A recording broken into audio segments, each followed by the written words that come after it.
my people, this is Anime Girl 8792. Long time no see. My alter ego makeup look is a clown on TikTok. If you want to see my personality more, check me out on TikTok.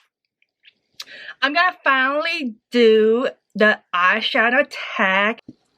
I also want to say that all my palette I keep is long lasting, blendable, pigmented. It lasts with or without prime, and that's the reason why it's in my collection.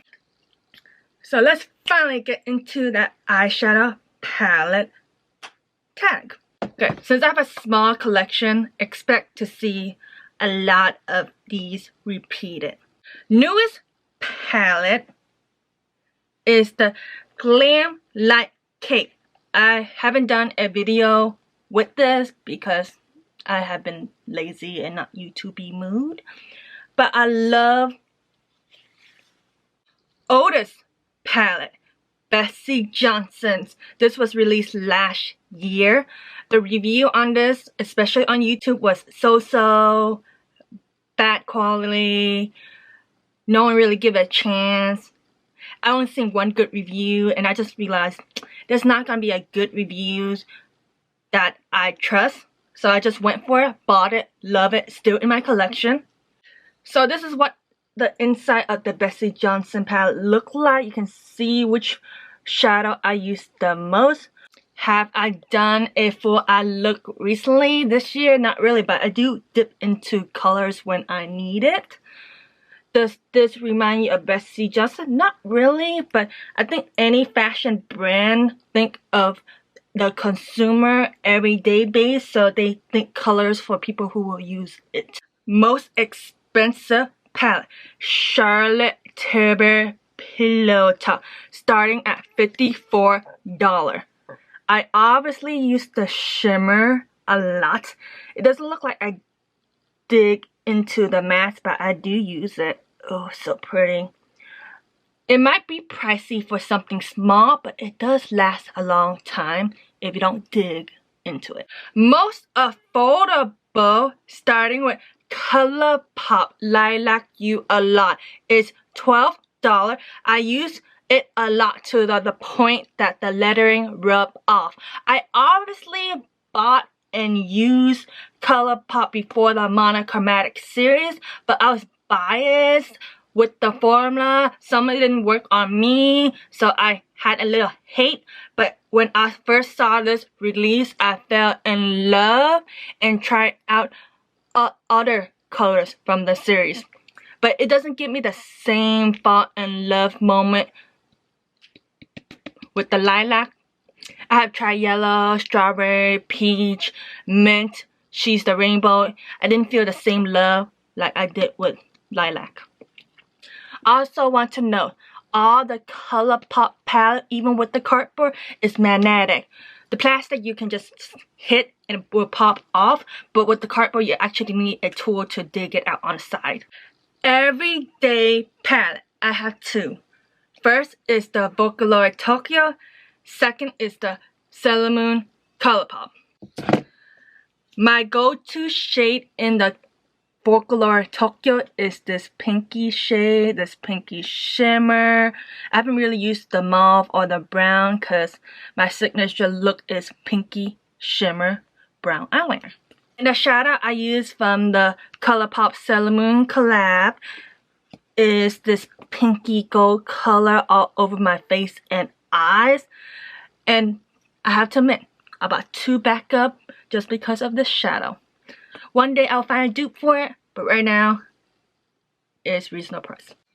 Most colorful palette is the Glam Light Cake. Thanks to TikTok, I got into color, obviously. You can see that I play with the shimmer a lot. I do use the matte, but you really can't see it. It's very pigmented, very long lasting. I use almost all the color except for chocolate.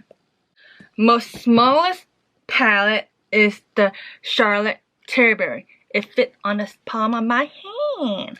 Most biggest palette is the Glam Light Cake. I even kept the outer packaging because it's functional and it's cute and it has its own little corner on display. The founder of Glam Light said herself that she's a consumer. She's not a makeup guru. She doesn't receive PR. So she created this outer packaging for her customer to experience their own PR moment. Palette with the best memory.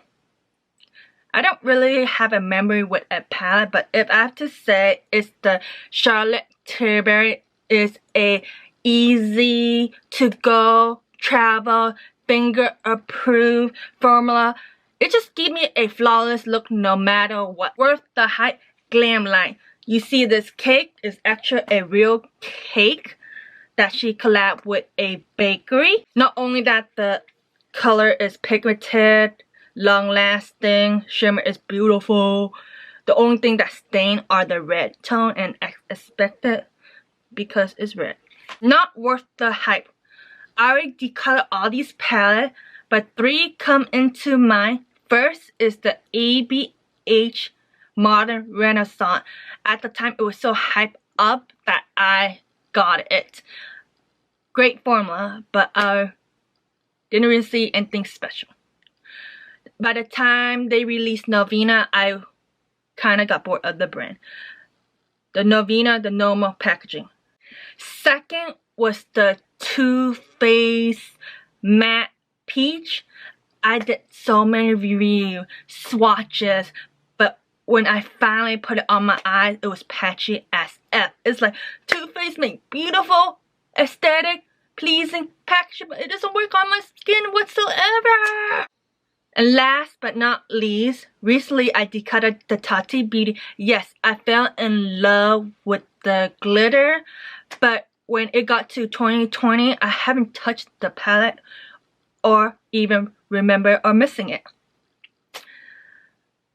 I don't think I will buy the second volume because the color is kind of repetitive with 5 different formula. It gets overwhelming and the color is definitely not my interest.